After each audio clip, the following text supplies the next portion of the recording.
So let's try to figure out how is it that Shlomo Melech needed to use 3,000 Mishalim to explain a concept to the rest of the world.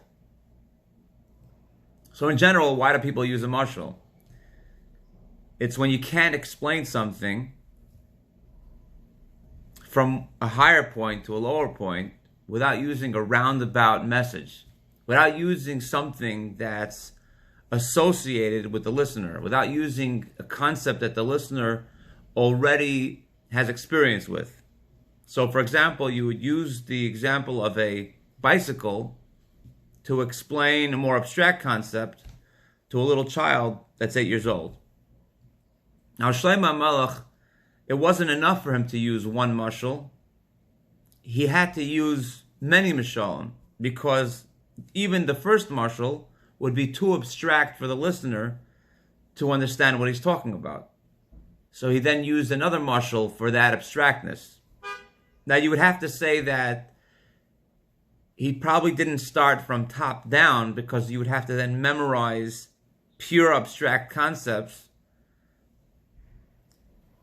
for 3,000 different mashalim until you reach the bottom mashal, the lowest one, the one that's the most connected to the person. So he probably started with the bicycle, as in our example, and then went more and more abstract to eventually bring a person to where he wanted to take them in understanding.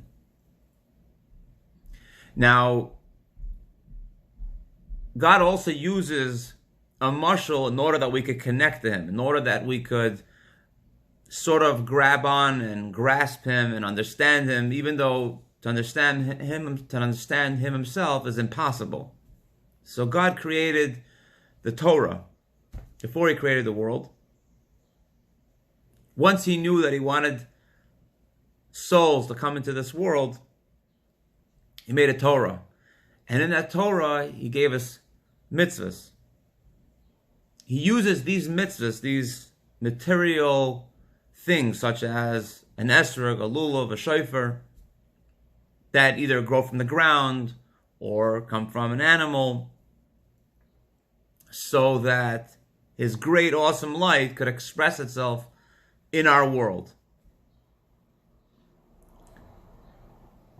So it comes out that the material is really just a vessel, is really just an outer shell, it's really what we refer to as the mashal, as the analogy.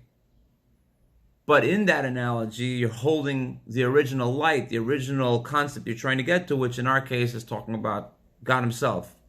When you do a mitzvah, you're able to hold God himself.